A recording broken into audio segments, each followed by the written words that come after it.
आप सभी का कार्बनिक रसायन की क्लास में आप सभी का पुनः एक बार स्वागत है। और आज जो मैं आपको पढ़ाने जा रही हूँ वो आपके क्लोरोफॉर्म की बहुत इम्पोर्टेंट शॉर्ट नोट्स हैं, टिप्पणियाँ हैं जिनको हम हिंदी में कहते हैं।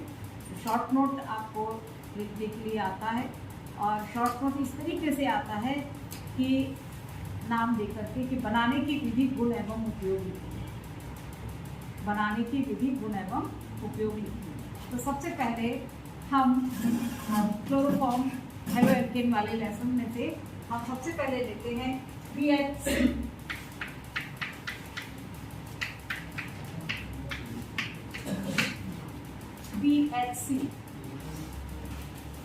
BHC का full form benzene hexachloride. Benzene hexachloride.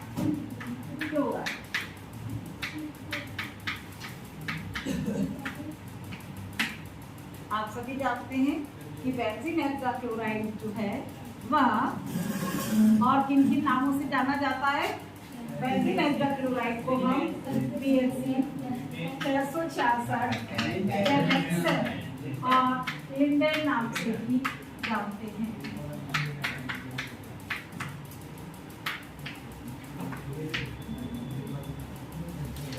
BHC benzene hexachloride, आप सभी ने योगात्मक अभिक्रियाएं पढ़ी हैं, आपने प्रतिस्थापन अभिक्रियाएं पढ़ी हैं। उसी के अंतर्गत आपका बेंजीन हेक्साक्लोराइड जो है वह आपका एक योगात्मक यौगिक है। कैसा यौगिक है? योगात्मक यौगिक। एक प्रश्न है मेरा आप सभी से कि बेंजीन हेक्साक्लोराइड और हेक्साक्लोरो बेंजीन में क्या डिफरेंस बताइए। और कोई आंसर दीजिए, आप दीजिए।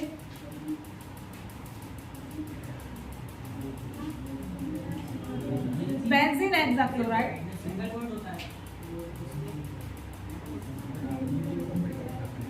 बेंजीन हेक्साक्लोराइड, मैंने कहा बेंजीन हेक्साक्लोराइड तो उसका सूत्र हुआ C6 और H6 और Cl।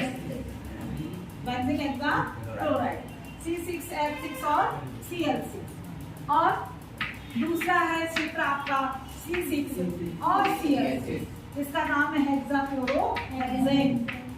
हेक्साक्लोरोहेक्सेन। हेक्सेन आप सभी जानते हैं कि हमने क्यों कहा है, क्योंकि 6 कार्बन परमाणु है और हेक्साक्लोरो 6 उसमें क्लोरीन परमाणु जुड़े हुए हैं। यहाँ पर हम कह रहे हैं benzene hexachloride. Benzene hexachloride benzene hexachloride जो है यह योगात्मक अभिक्रिया के फलस्वरूप निर्मित हुआ है। कौन सी अभिक्रिया के फलस्वरूप? योगात्मक अभिक्रिया के फलस्वरूप। और हेक्साक्लोरोहेक्सेन प्रतिस्थापन अभिक्रिया के फलस्वरूप बना है, जिसमें यहाँ आप देख रहे हैं C6H6 6 हाइड्रोजन परमाणुओं को पूर्णतः क्लोरीन परमाणु के द्वारा प्रतिस्थापित कर दिया गया है। प्रतिस्थापित यानी कि उस तत्व को के उस परमाणु को पूर्ण रूप से हटा देना और उसके स्थान पर खुद स्वयं आ जाना। तो वो प्रतिस्थापन अभिक्रिया के फलस्वरूप निर्मित हुआ है। कौन सा? हेक्साक्लोरोहेक्सेन, जिसका सूत्र है C6 और Cl6। ये 2 नंबर के क्वेश्चन में पूछा गया है कि बेंजीन हेक्साक्लोराइड और C6Cl6 में क्या अंतर है। बेंजीन हेक्साक्लोराइड जैसा कि आप सभी जानते हैं यह किस उपयोग में आता है? कीटनाशी इसके रूप में, कीटनाशी के रूप में। और सबसे बड़ा इसका एक निगेटिव पॉइंट है कि ये किसी भी तरीके से अपघटित नहीं होता। ये किसी भी तरीके से अपघटित नहीं होता है और मृदा द्वारा अवशोषित होकर फसलों को प्रदूषित करने का कार्य करता है। इसी तरीके से और आप सबको मालूम है कि बेंजीन हेक्साक्लोराइड कैसे बनाया जाता है। तो बेंजीन हेक्साक्लोराइड बनाने के लिए जो उसका जो रिएक्शन है, प्रिपरेशन मेथड है वह है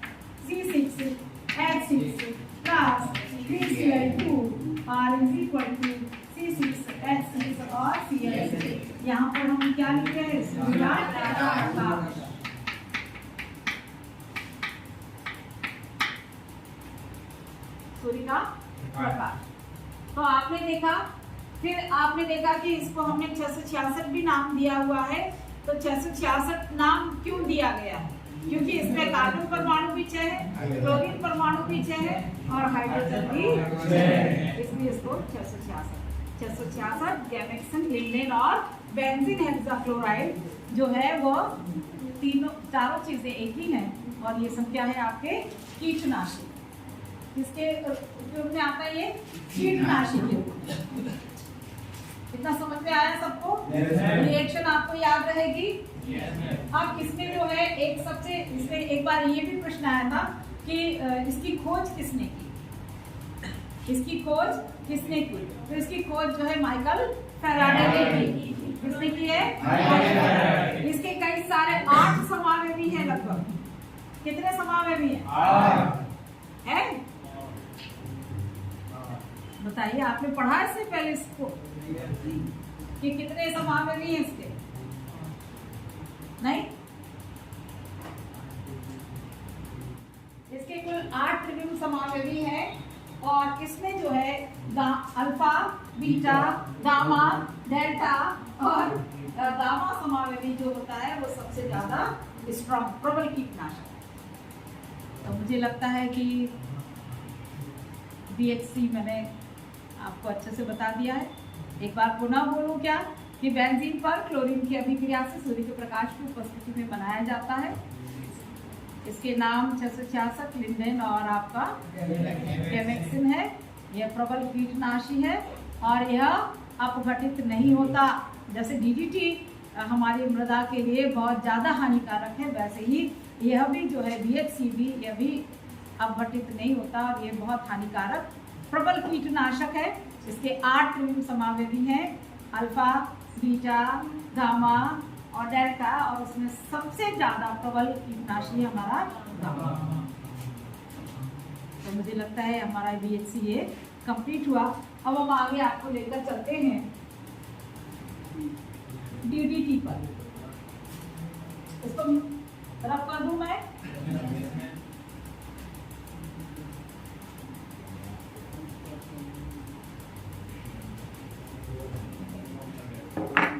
DDT जैसा कि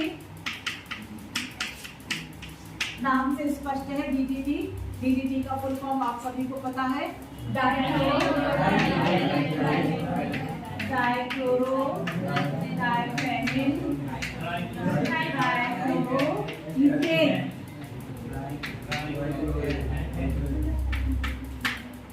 कितने बच्चों को इसका सूत्र आता है? इसका स्ट्रक्चर बनाना कितने बच्चों को आता है? कई बच्चों ने हाथ नहीं उठाया, क्या बात है भाई? मैं तो उसको पहले भी पढ़ाती थी ना आप सबको, है ना? ये बुलबुल के पास कौन बच्ची बैठी हुई है? हाँ बताओ बेटा। हाँ, DDT का स्ट्रक्चर बना के बताइए जल्दी से। CCl3, फिर उसके बाद CH, फिर उसके बाद बेंजीन, फिर उसमें CH जुड़ जाएगा, नीचे बेंजीन, 2 बेंजीन। देखिए डाइफेनिल मैंने कहा, तो आप ये बेंजीन 2 बना लीजिए, इधर CL, ठीक है? हमने कहा dichloro diphenyl, dichloro diphenyl, trichloro ethane,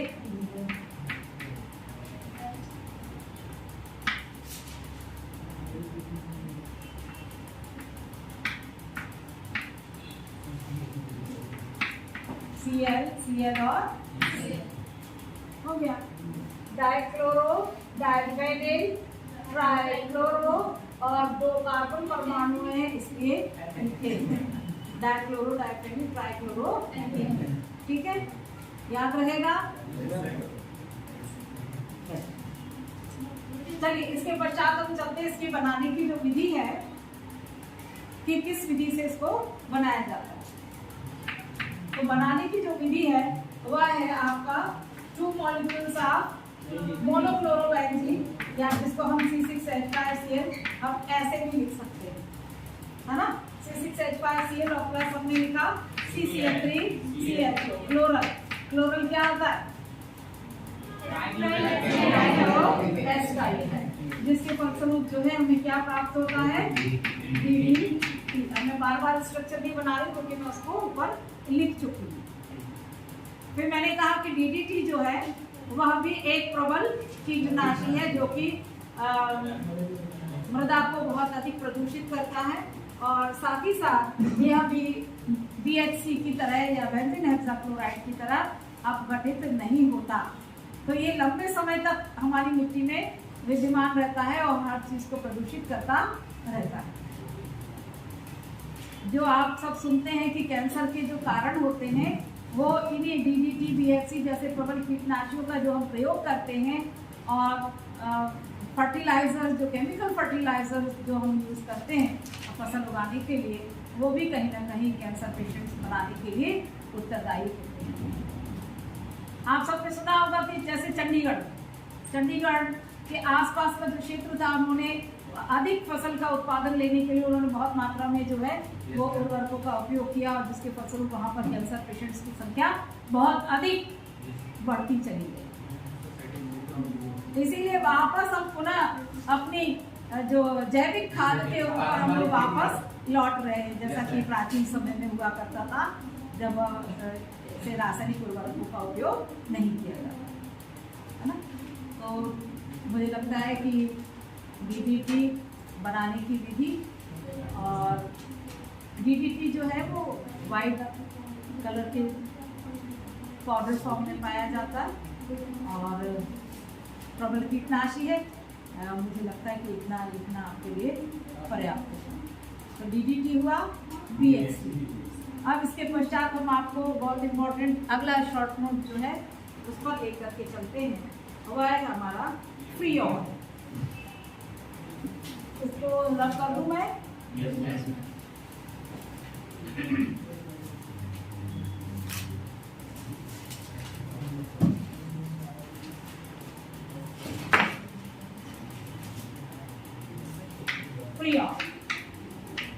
freon के बारे में आप सभी जान चुके हैं, बहुत समय से पढ़ते आ रहे हैं 6-7 से।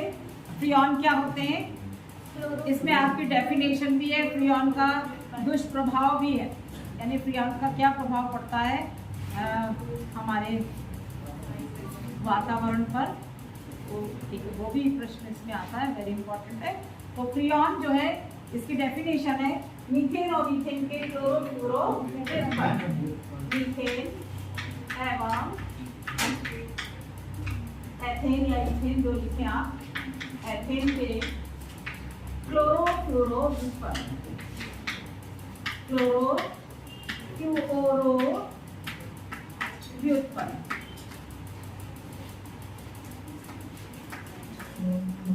क्या कहलाते हैं? फ्रीऑन। मीथेन एवं मीथेन के क्लोरोफ्लोरो व्युत्पन्न फ्रीऑन कहलाते हैं, जिनका सूत्र होता है CCl2F2। बताइए मुझे ये किससे प्राप्त हुआ होगा?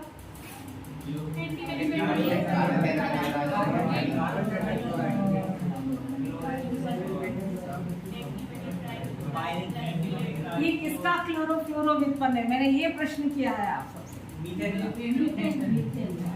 इस प्रकार से बनाया जाता है ये।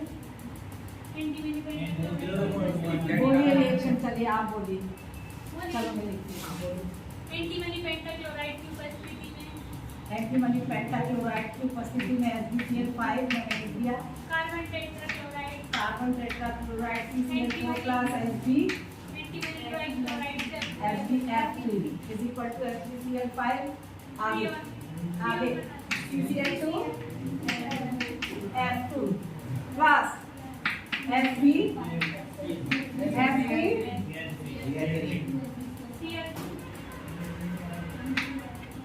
HbCl3 CCl4 plus HbF3 HbCl5। देखिए जरा कहाँ मिस्टेक है।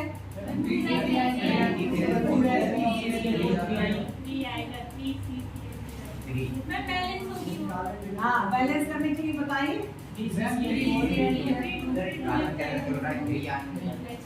कार्बन टेट्राक्लोराइड 3, चलिए हमने 3 लिख दिया आगे 2SbF3 यहाँ कितना आएगा यहाँ 2FbCl। ये तो आपको पहले से आती थी रिएक्शन, तो बताने की जरूरत नहीं। सबने लिखी है इस रिएक्शन में? सबने लिखा है? याद किया है? ठीक है। हाँ, CCl4 + 2SbF3 एंटीमनी ट्राइफ्लोराइड, इसकी उपस्थिति में एंटीमनी पेंटाक्लोराइड की उपस्थिति में 3CCl2F2 + 2SbF, ठीक है, 2SbCl एंटीमनी ट्राइफ्लोराइड हमें प्राप्त होता है। फ्रियॉन, फ्रियॉन का उपयोग कहाँ किया जाता है?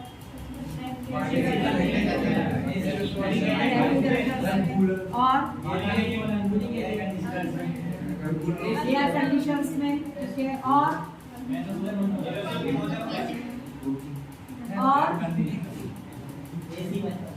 आप जो वेरी गुड है ना, जो आप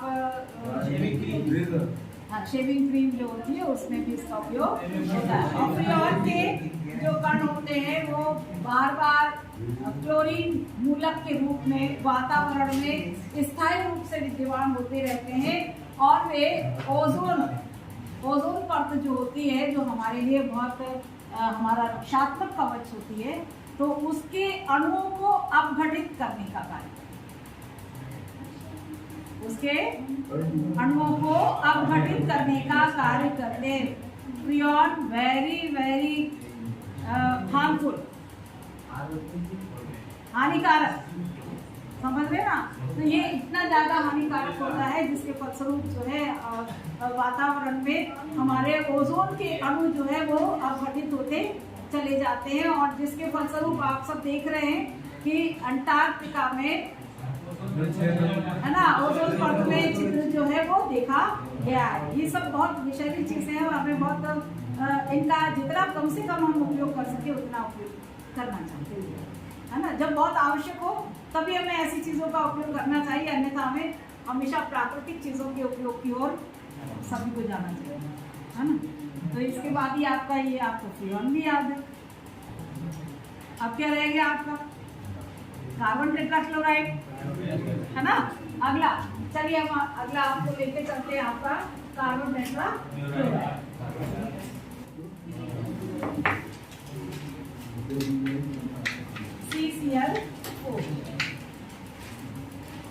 CCl4 हाँ, जब हम क्लोरोफॉर्म की अभिक्रिया Cl2 से यदि कराएंगे तो अपनी हमें CCl4 कार्बन टेट्राक्लोराइड हम कह रहे हैं इसको, ये पायरीन नाम से अग्निशामक में इसका प्रयोग किया जाता है। अग्निशामक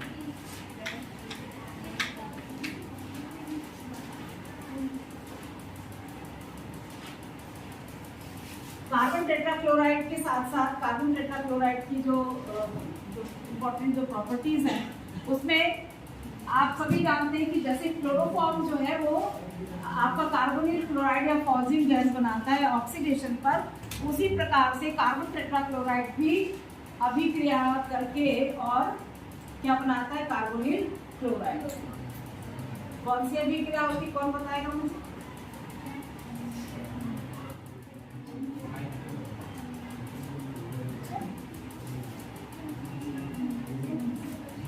CCl4 plus H2O is equal to COCl2 plus 2HCl। Reaction मैंने सही लिखी है। कार्बोनिल क्लोराइड, कार्बन टेट्राक्लोराइड की जब जल के साथ अभिक्रिया होती है तब यह भी क्लोरोफॉर्म की तरह कार्बोनिल क्लोराइड बनाता है। कार्बोनिल क्लोराइड आप सभी जानते हैं फॉस्फिन गैस है जो कि विषैली होती है, इसीलिए मैंने इससे पूर्व के लेसन में भी आप सबको बताया था कि क्लोरोफॉर्म को गहरे भूरे रंग की बॉटल्स में 1% एथिल अल्कोहल मिलाकर अंधेरे में और ऊपर तक भर के रखा जाता है। केवल किस लिए? इसके ऑक्सीडेशन को रोकने के लिए। क्लोरोफॉर्म जो होता है, आपने इससे पूर्व की क्लास में पढ़ा था, तो क्लोरोफॉर्म सीधा आपके नर्वस सिस्टम पर असर करता है। क्लोरोफॉर्म सीधा नर्वस सिस्टम पर असर करता है और वो नर्वस सिस्टम पर असर करने के कारण बिल्कुल बेहोश व्यक्ति हो जाता है। परंतु जो आज के संदर्भ में हम बात करते हैं कि क्लोरोफॉर्म का प्रयोग जो है वो हमने बंद कर दिया है और अब हम एनेस्थीसिया लेने लगे हैं। क्लोरोफॉर्म भी एक एनेस्थीसिया ही था, क्लोरोफॉर्म भी एक एनेस्थीसिया ही है, परंतु अब जो हमारे पास आ रहे हैं वो स्थान विशेष को चेतना शून्य करते हैं। और क्लोरोफॉर्म जो रहता था वो सीधा आपके नर्वस सिस्टम पर असर करता था और पूरी बॉडी आपकी जो है वो चेतना विहीन हो जाती थी। और इसलिए फिर चेतना में आने में भी व्यक्ति को बहुत टाइम लगता था, कम से कम 30 मिनट से लेकर के लगभग 2 घंटे तक इसमें लग जाते थे। तो अब जो है अब स्थान विशेष के लिए एनेस्थीसिया का प्रयोग होता है। जैसे मैंने एक उदाहरण आपको दिया कि डिलीवरी टाइम पे जो है रीढ़ की हड्डी में इंजेक्शन दिया जाता है, वो नीचे के पोर्शन को चेतना शून्य करता है। ऐसे अभी पिछले वर्ष मैंने अपनी आंखों का ऑपरेशन कराया, तो उसमें भी जो है आंख, जिस आंख का ऑपरेशन करना होता है वही आंख के पास में यहाँ पर इंजेक्शन दिया था। तो वो स्थान विशेष को करता है और साथ ही साथ व्यक्ति पूरे सेंस में रहता है। व्यक्ति से डॉक्टर जो है वो पूरे समय बात भी करते रहते हैं, जैसे कि हाँ, और केवल बात को इसलिए करते हैं जैसे कि उन्हें भी संज्ञान रहे कि कहीं एनेस्थीसिया का कहीं दुष्प्रभाव तो नहीं हो रहा। तो आपने देखा कि कार्बन टेट्राक्लोराइड भी जो है वह जल के साथ में अभिक्रिया करके कार्बोनिल क्लोराइड और फॉर्सिन गैस बनाती है। इसी तरह क्लोरोफॉर्म भी ऑक्सीकरण के द्वारा कार्बोनिल क्लोराइड फॉर्सिन गैस बनाता है। इसीलिए हम गहरे भूरे रंग की बॉटल्स में 1% एथिल अल्कोहल मिला करके और अंधेरे में और मुंह तक डॉट लगाकर रखते हैं। एथिल अल्कोहल मिलाने से उसमें डाईएथिल कार्बोनेट बन जाता है, जो कि हार्मफुल नहीं होता। और साथ ही साथ देखिए क्लोरोफॉर्म सूंघने से भी, इसीलिए आपने देखा होगा कि मैंने कभी आपको क्लोरोफॉर्म की बोतल आपको नहीं दी। यदि मैं दिखाऊंगी तो मैं आपको दूर से दिखाऊंगी, क्योंकि सूंघने से भी उसका बहुत विषैला प्रभाव पड़ता है। यदि आप अपने हाथ पे या कहीं स्प्रे के द्वारा कहीं डाल लें तो वहाँ तुरंत जो है वो छाले वगैरह पड़ जाते हैं। तो आप सबने देखा कि कार्बन टेट्राक्लोराइड भी जो है वह भी कार्बोनिल क्लोराइड या फॉस्फिक गैस का निर्माण करता है जब हम जल के साथ में अभिक्रिया कराते हैं। इसके पश्चात हम एक और नेक्स्ट रिएक्शन आप लेते हैं CCl4 कार्बन टेट्राक्लोराइड का अपचयन। कार्बन टेट्राक्लोराइड का अपचयन क्या मैं ऐसे लिखे कार्बन टेट्राक्लोराइड का जब हम अपचयन कराते हैं तो अपचयन कराने पर हमको क्लोरोफॉर्म प्राप्त होता है। कार्बन टेट्राक्लोराइड के अपचयन से हमें क्लोरोफॉर्म प्राप्त हो रहा है। इस तरीके की रिएक्शंस जो है वो आपके उसमें पूछी जाती है और साथ ही साथ जो है ये किसकी उपस्थिति में होता है? नम आयरन अर्थात आयरन की छीलक Fe, नम आयरन ऑब्जेक्ट हमने लिख दिया है H की उपस्थिति में होता है CH3 प्लस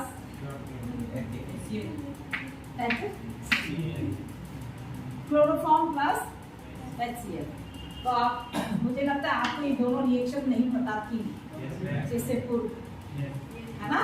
तो आप मतलब वही है कि हम जब बार बार किसी चीज़ को स्टडी करते हैं तो हमारे पास और नया मटेरियल निकल करके आता है जो कि वाकई में कहीं ना कहीं इंपॉर्टेंट होता है, जो आपसे पूछा जा सकता है। CCl4 प्लस H2O COCl2 और CCl4 प्लस UH CHCl3, मतलब कि कार्बन टेट्राक्लोराइड के द्वारा भी क्लोरोफॉर्म का निर्माण किया जा सकता है। और क्लोरोफॉर्म, जैसे क्लोरोफॉर्म ऑक्सीडेशन से कार्बोनिल क्लोराइड बनाता है, वैसे आपको कार्बन टेट्राक्लोराइड भी H2O के साथ में अभिक्रिया करके फॉस्फिक गैस बनाता है।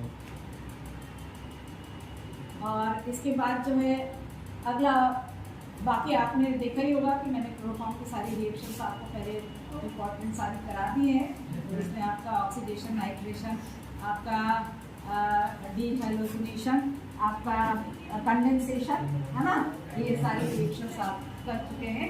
तो मुझे लगता है कि मैं अब आपकी क्लास यहीं पर समाप्त करती हूँ, है ना। और बाकी आपको इसका उपयोग भी आपको पता ही है कि पायरी नाम से अग्निशामक रूप, और इसके अलावा जो है कार्बन टेट्राक्लोराइड का उपयोग विलायक के रूप में भी किया जाता है कार्बनिक यौगिकों के, और साथ ही साथ ये जो